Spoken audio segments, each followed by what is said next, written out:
اغفر إلهي لكل المسلمين بما يتلون في المسجد الأقصى وفي الحرم يا رب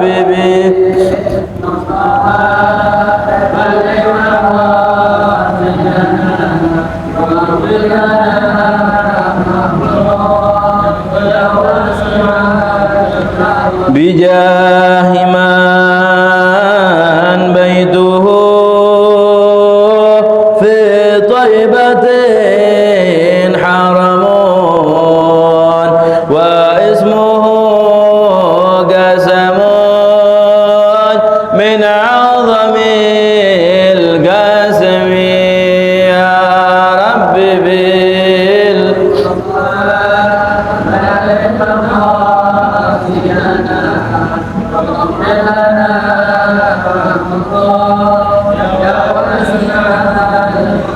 اللهم صل وسلم وبارك عليه وعلى آله فاتل رسولنا حبيبنا الشيخ رسول محمد صلى الله عليه وسلم ثم على آبائه وإخوانه الأنبياء المرسلين وآل كل من صحابة أجمعين وتابعين وتابعين وسلم ثم على سيدنا مهاجر ومن بن سيدنا قد محمد معلمي وسيدنا عبد الرسول محمد من الدوي إلى شيخ صلى الله عليه وسلم وخضائه وعنه وذريته الجميع ثم على روح قطب المنازل عبد الله بن عبد القدوس بن شعب الله بن شعب بن سيدنا علي سيدنا محمد صلى الله عليه وسلم الجميع ثم على روح قطب الأنفاس وعلى ميراث الحبيب عمر بن عبد الرحمن العطاس والشيخ علي بن مبارك علي بن حسن الصفري ثم على قطب الإرشاد وغوث لباد والبلاد الحبيب الله الحداد ومن الحداد ورجل الحبيب أبو زعم الجابر بن عبد الصفري ثم على عبد الله بن مشاط وعلى المهدي وابو بكر وحسن سالم ثم على الشمس ثم إلى الحبيب شفيق بن مخضر بن شهاب ثم إلى أرواح من وقف هذا المسجد ومن عمر هذا المسجد ثم إلى أرواح السبية ثم إلى أرواح والدينا والديكم وأمواتنا وأمواتكم وأموات المسلمين والمسلمات والمؤمنين والمؤمنات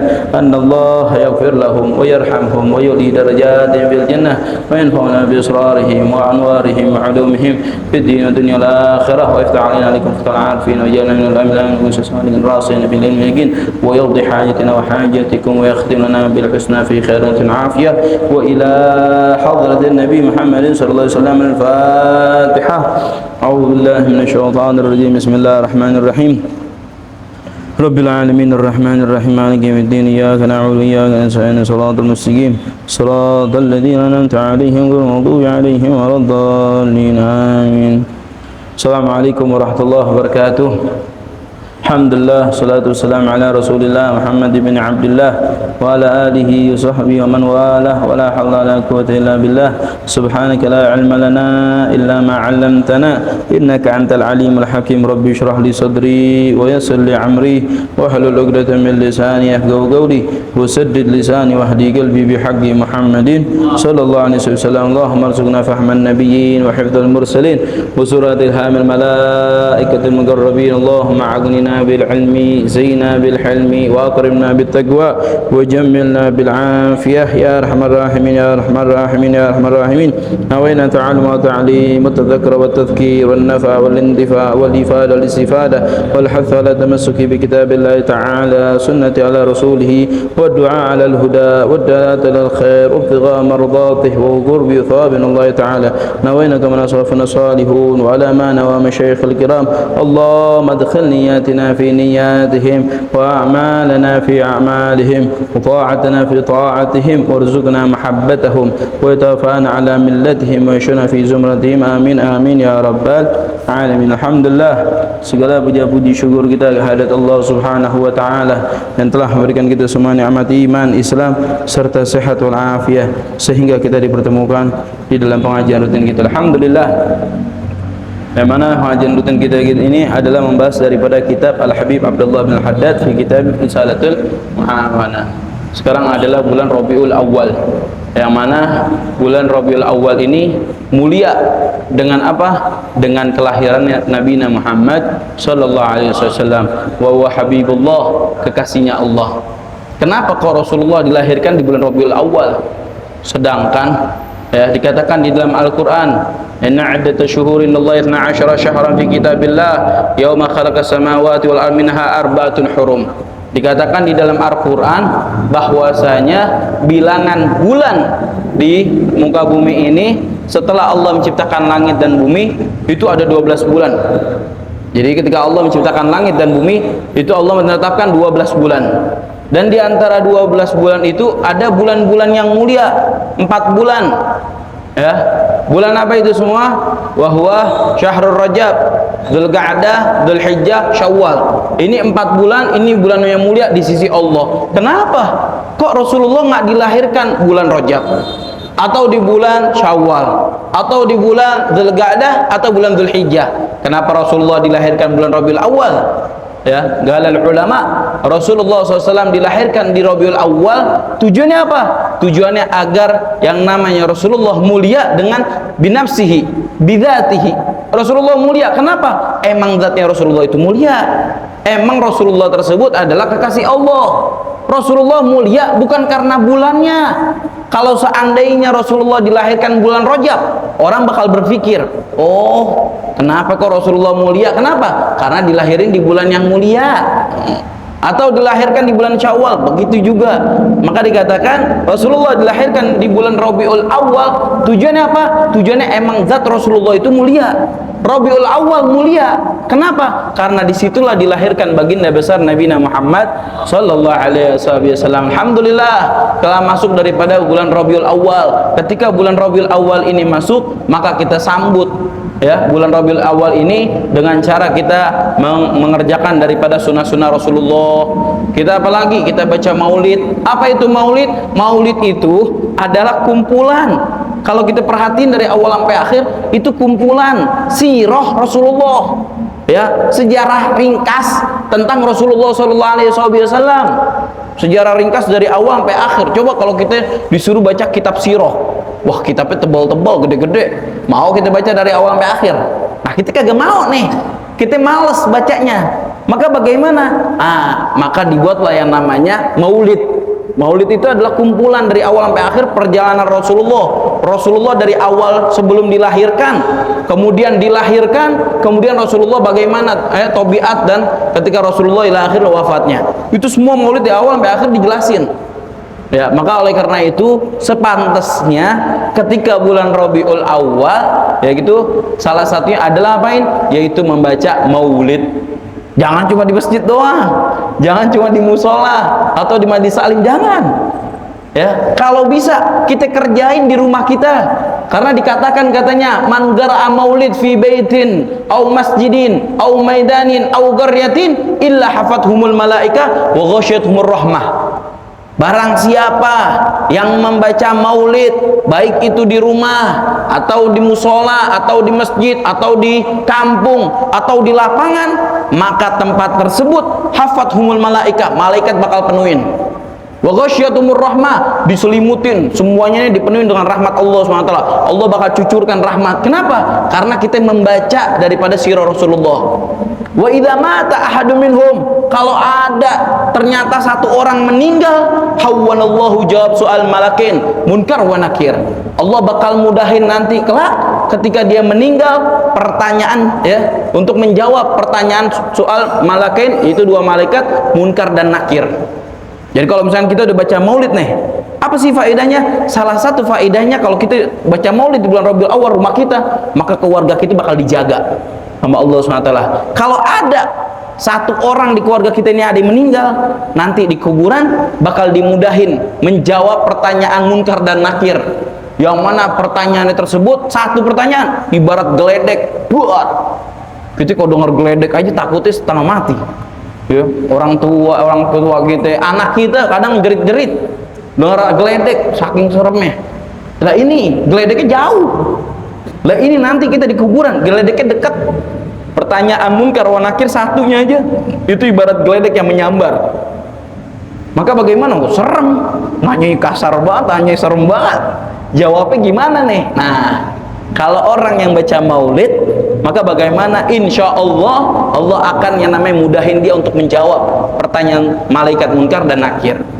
Gimana Beb? Oh repot nih, baca maulid siapin kebuli, siapin uang buat penceramah, siapin uang lagi buat anak-anak taklimnya, hadronya, segala macam. Repot, Beb. Jangan, nggak usah begitu. Kumpulin turu-turu aja. Kita, anak kita, istri kita, terus siapa lagi nih teman-teman kita yang ini, udah kumpul makan biasa.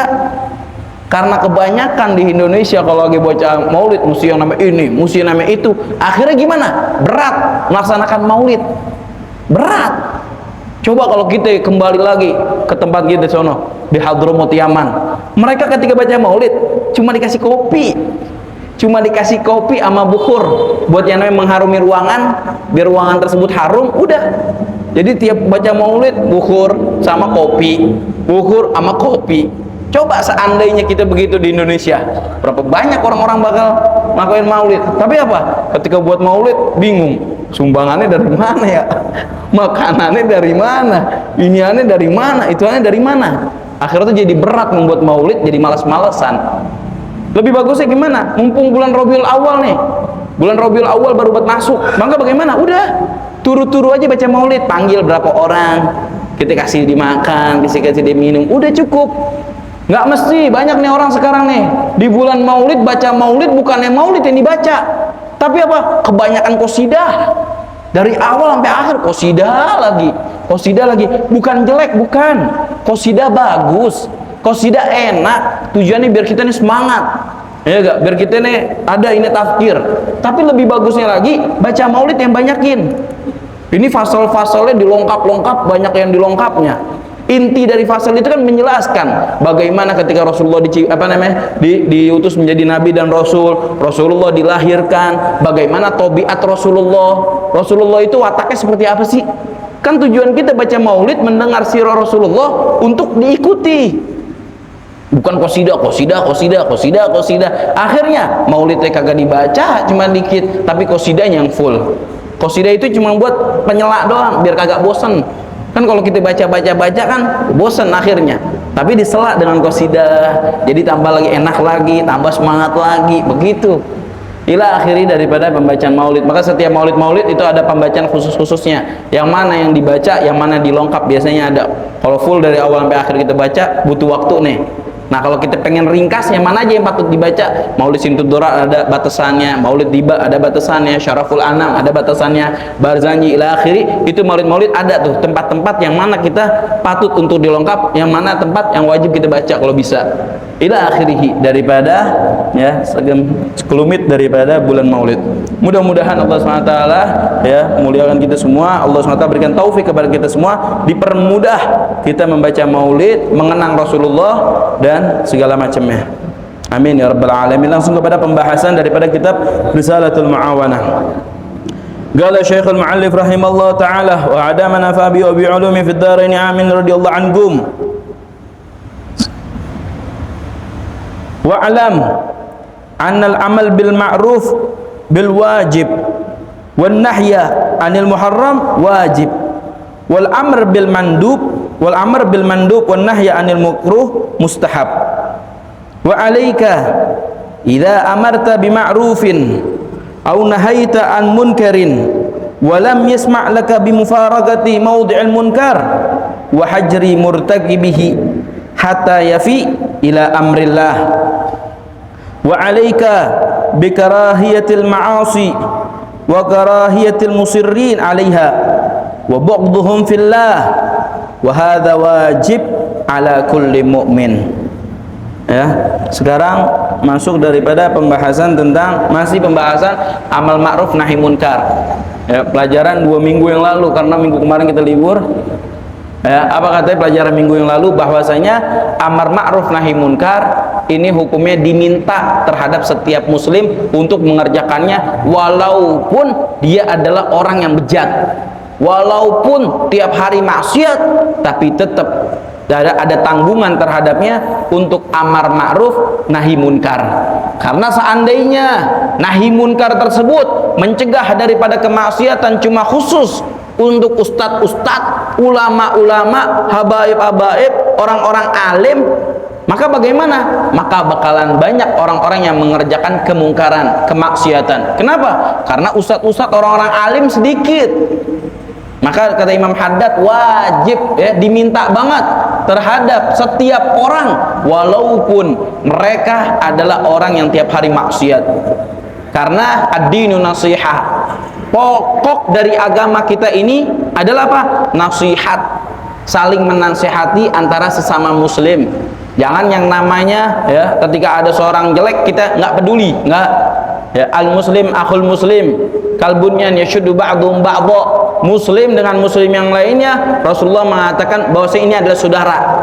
Ya, yang mana saudara ini saling menguatkan, sebagaimana bangunan saling menguatkan, maka begitulah terhadap seorang muslim, saling menguatkan, saling merangkul. Nggak ada yang namanya menjorok-jorokan, nggak ada yang namanya caci maki-makian, nggak ada.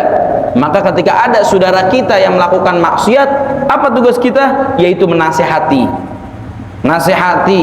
Nasihati nggak kena takhwif katanya. Apa itu takhwif? Takhwif itu ancam atau kita takut-takutin. Hei, jangan maksiat begini-begini. Dinasihatin kagak kena, dinasihatin nggak terima. Besok ya kita takut-takutin agar dia berhenti daripada maksiat tersebut. Ditakut-takutin kagak ngefek juga. Maka bagaimana? Kita ambil alat maksiatnya. Apa misalkan dia minum khamrnya kita buang. Ya, alkoholnya kita buang. Misalkan dia apalagi yang namanya buka-buka aurat, maka bagaimana? Kita ambil sarung atau kita ambil bahan, kita tutupin dia. Begitu caranya. Langsung kita bergerak dengan tangan kita, dengan tindakan kita. Dan amar ma'ruf nahi munkar hukumnya fardul kifayah. Apabila satu orang telah mengerjakan, maka yang lain gugur daripada dosa. Tapi yang mendapatkan pahala cuma dia doang. Kita nggak mendapatkan pahala. Ya. Sebagian ulama mengatakan fardul kifayah dengan fardul ain yang mana yang paling afdol? Ada ulama mengatakan fardul kifayah afdol. Kalau kita mengerjakan fardul kifayah ini afdol. Kenapa? Dengan sebab kita mengerjakan, yang lain gugur dosa-dosanya. Kalau kita ngerjain, yang lain gugur dosanya. Ibaratnya kita kayak pemimpin, ya, yang nanggung dosa mereka siapa? Kita. Untung ada anak. Kalau nggak ada anak, dosa ente semua. Maka bagaimana? Ba'dul ulama mengatakan fardul kifayah afdol daripada fardul ain. Begitu. Tapi sebagian lagi pendapat yang paling kuat fardul ain afdol. Ya, mengerjakan fardul ain ini afdol. Tapi ada yang mengatakan fardul kifayah afdol. Kenapa? Dengan sebab dia orang lain gugur daripada dosa-dosanya. Jadi begitu, ya. Kemudian wa'lam, dan ketahuilah annal amal bil ma'ruf ya bil wajib wan nahyi anil muharram wajib. Amar ma'ruf itu memerintahkan kepada suatu hal yang udah diketahui. Salat ini tahu kita semua wajib. Puasa tahu kita semua ini wajib. Zakat begitu juga, dan segala macam. Memerintahkan kepada suatu hal yang wajib dan melarang daripada suatu hal yang haram. Minum khamr haram, zina haram. Apalagi selain zina, bukan cuma zina dengan cara yang namanya berhubungan antara laki-laki dan perempuan, bukan itu doang. Dikatakan zina, apa katanya?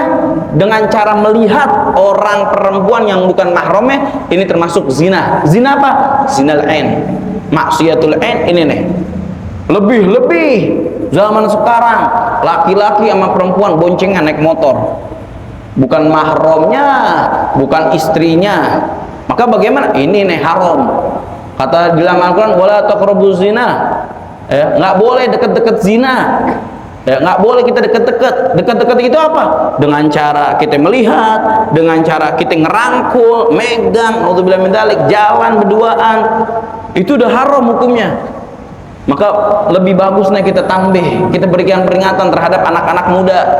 Anak-anak muda zaman sekarang atau orang tua sekarang terkadang suka anaknya pacaran. Terkadang suka orang tua anaknya pacaran. Wah, anaknya yang namanya syahwat, yang namanya masih muda, merasa dirinya nih pengen yang namanya pacaran. Maka bagaimana? Kita kasih tanbih, peringatan, ancaman bagi mereka. Allah sendiri udah mengatakan di dalam Al-Quran, al-khabithatu lil-khabithin wal-khabithuna lil-khabithat wat-tayyibatu lit-tayyibin wat-tayyibuna lit-tayyibat.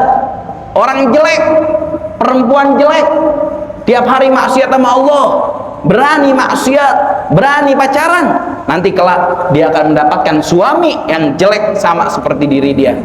Al-khabithatu lil khabithin wal khabithuna, laki-laki yang jelek, yang suka pacaran, kesana kemari, nemplok sana, nemplok sini, gonta-ganti pacar, maka bagaimana? Al-khabithat, dia akan mendapatkan perempuan yang jelek.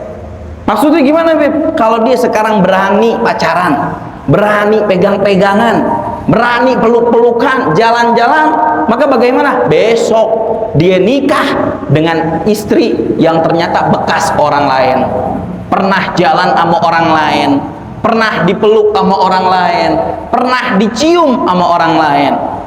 Jangan salahin istrinya, tapi salahin siapa? Salahin diri kita sendiri. Kenapa? Kok kita berani melaksanakan itu? Itu janji Allah, al-khabithatu lil khabithin wal khabithuna lil khabithat, at-thayyibatu lit thayyibin wat thayyibuna lit thayyibat. Kalau laki-laki baik, perempuannya baik, pasti bakal dapat yang baik. Begitu, itu janji Allah Subhanahu wa ta'ala. Maka kita jaga anak-anak muda zaman sekarang, mesti jaga, kasih tahu mereka, ya, ajarin mereka, jaga dirinya. Kenapa? Yauminal ayam mereka mendapatkan istri yang sama dengannya, nggak bakal jauh beda sebagaimana kita ngaca plek gitu. Coba kalau kita perhatiin baik-baik, ternyata istri kita nggak jauh beda sama diri kita yang dulu kita kayak gimana. Kita orang baik, alhamdulillah, istri kita orang baik, istri kita soleha, suka ngajarin Al-Quran, hafidul Quran, alhamdulillah. Kenapa? Kita sendiri adalah orang yang baik, alhamdulillah.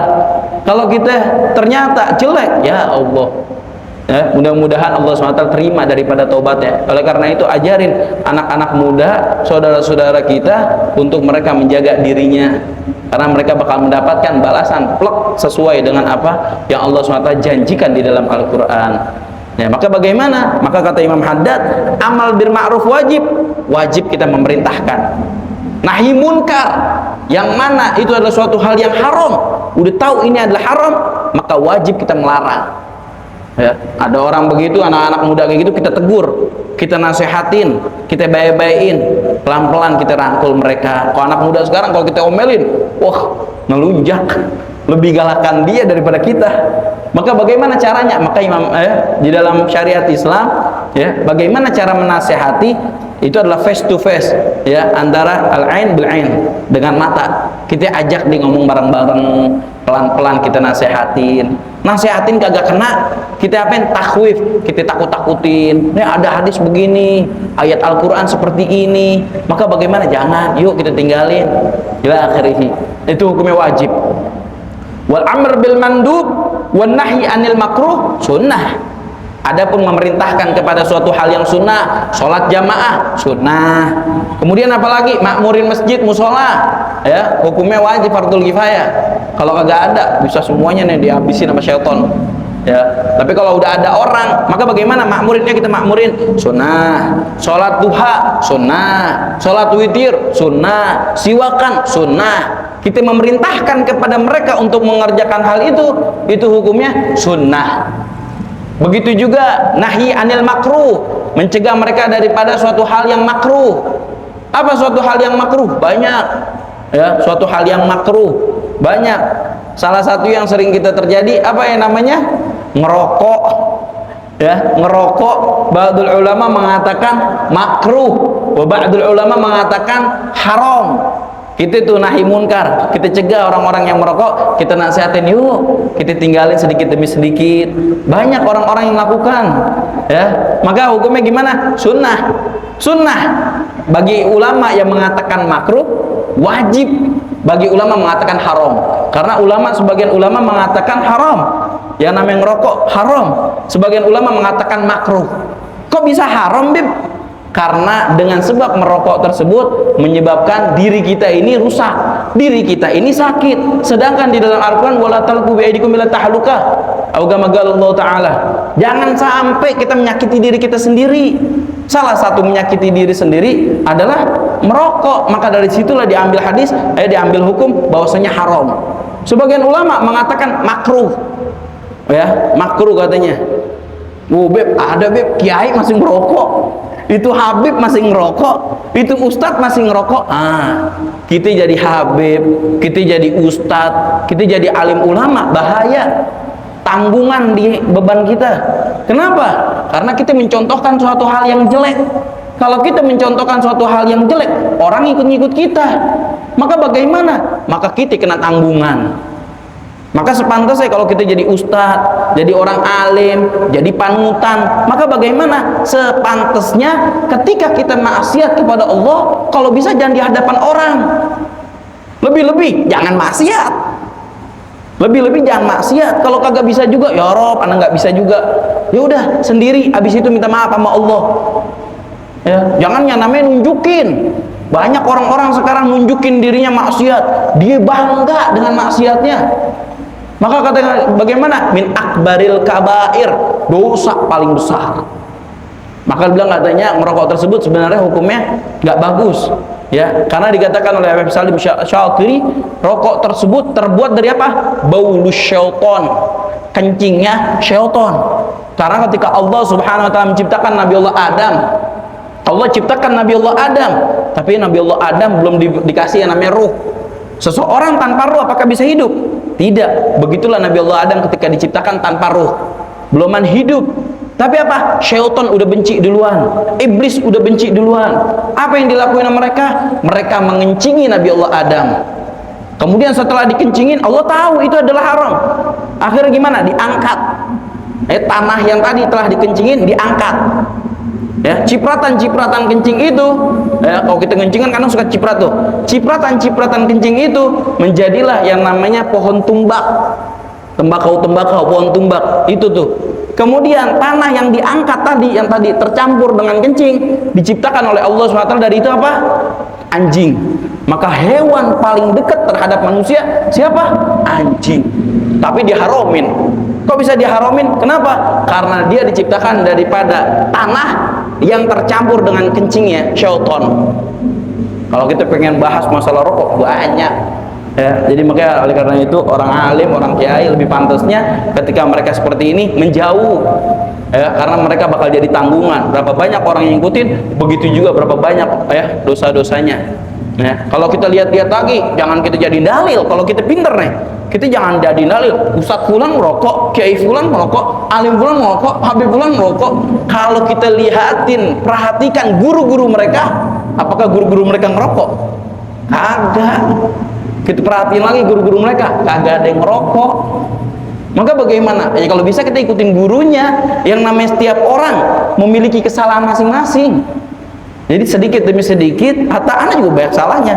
Maka bagaimana kita perbaikin diri kita masing-masing sendiri? Ya, jangan kita cela. Oh, orang yang ngerokok kita cela, kita caci maki. Jangan kita hina, kita rangkul saudara kita. Yuk sedikit demi sedikit, kita pelan-pelan, kita yang namanya ubah sedikit demi sedikit. Insya Allah bisa ngejauhin daripada hal seperti itu.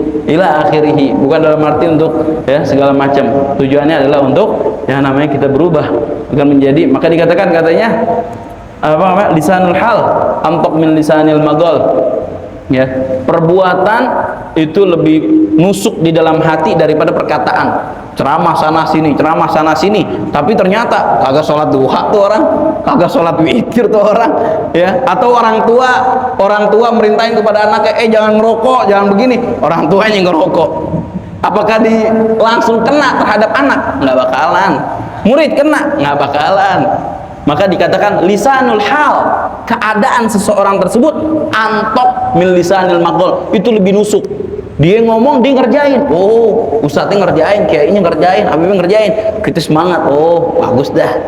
Gitu. Tapi dalam arti bukan dalam arti kita nggak boleh nahi munkar, disunahkan walaupun kita termasuk daripada ahlul mujrim. Karena banyak sekarang nih orang-orang kadang-kadang ya, karena dipikir udah ngerokok ini orang banyak, oh berarti halal, oh berarti boleh. Maka bagaimana? Mereka jadi kurang ajar. Sehingga gimana? Berani di masjid, di musola di ngerokok. Naudzubillah min dzalik. Jangan ya, tukang-tukang bangunan lagi ngerapiin masjid, dia berani ngerokok di dalam masjid. Dia berani ngerokok dalam musola. Pelataran masjid, pelataran musola, dia berani ngerokok di situ. Akhirnya gimana? Galil adab, akhlaknya nggak ada, adabnya dengan Allah dan Rasulnya nggak ada. Ini kan rumah Allah. Ini adalah suatu hal yang jelek. Kenapa kita lakuin? Karena kebanyakan diri kita menganggap ini, oh banyak orang yang ngerjain. Ustadz yang ngerjain, maka bagaimana? Kita jadi ada dalil untuk mengerjakan. Kemudian setelah itu kita jadi berani. Maka dibilang katanya, ij'al ilmaka milhan wa adabaka dagigon. Jadikan ilmu itu sebagai apa? Sebagai garam. Akhlak, adab jadinya sebagai tepung. Kalau kita buat gorengan, yang mana yang banyak? Garam apa tepung? Tepung yang banyak. Begitu ketika kita lagi nuntut ilmu. Jadikan adab, akhlak kita yang banyak. Ilmu sedikit nggak apa-apa, yang penting adab sama akhlak. Begitu juga ketika kita menghormati rumah Allah, dan begitu juga majlis-majlis maulid. Karena dikatakan oleh Ahmad bin Hasan Al-Attas, beliau mengatakan katanya ada orang hadir acara maulid, tetapi di dalam maulid tersebut mereka yashrabut tumbak, mereka ngerokok. Maka bagaimana? Nabi Muhammad nggak bakalan hadir di dalam kayak gitu. Tujuan kita baca maulid adalah apa? Agar Nabi Muhammad hadir. Kita pengen rumah kita ini dihadirin oleh Rasulullah. Rasulullah dikatakan rohnya Rasulullah itu bisa kemana-mana aja. Bahkan dikatakan ketika kita sholawat sama Rasulullah, Rasulullah akan memberikan sholawat kita. Rasulullah akan mendoakan kita. Tujuan kita baca maulid, tujuannya agar Rasulullah hadir. Di dalam majlis maulid, mereka pada yashrabut tumbak. Maka bagaimana? Nggak pantas. Lebih baiknya nyok sedikit kita pelan-pelan kita perbaikin diri kita. Setiap orang punya salah. Ya, kullukum khata'un. Ya, dan katanya kalau ibni Adam khata' wa khairu khata'in at-tawwabun. Setiap orang manusia ini punya dosa. Sebaik-baik orang yang berdosa adalah orang yang bertaubat kepada Allah. Dan orang yang bertaubat kepada Allah, dia diperumpamakan kawaladatu ummuh. Dia diperumpamakan orang yang bertaubat kepada Allah itu mereka ibarat bayi yang baru dilahirkan. Bayi yang baru dilahirkan kagak ada dosanya. Inilah orang yang bertaubat kepada Allah. Mereka suci, mereka dimuliakan di dalam agama Islam karena Allah Ghafurur Rahim. Mudah-mudahan amar ma'ruf nahi munkar bisa kita tegakkan sedikit demi sedikit. Wajib idza kana fil muharram wa kadzalika bil wajib. Wal mandub mustahab di dalam suatu hal yang sunnah dan di dalam suatu hal yang makruh. Wa alaika Imam Haddad idza amarta bi ma'ruf aw nahaita an munkar wa lam yasma' laka bimufaraqati maudil munkar wa hajri murtakabihi hatta yafi ila amrillah. Apabila sekarang kita udah ngajak dia kepada kebaikan, kita udah mencegah mereka untuk mengerjakan namanya maksiat, tapi bagaimana? Lam yasma'lak, dia kagak mau dengerin, dinasehatin kagak terima, dikasih inian kagak terima juga, lam yasma'. Maka bagaimana? Laka bimufaraqah, kita tinggalin, kita jauhin daripada tempat mungkar tersebut, daripada tempat yang ada maksiat, kita tinggal, kita menjauh, jangan dekat-dekat. Wa hajri murtakibihi, kita hajar. Apa itu hajar? Jangan ajak ngomong. Jangan kita udah kalau kita kasih tahu nahi munkar, kita udah tegur, besok kita gabung lagi sama dia. Jangan. Maka bagaimana? Hajar.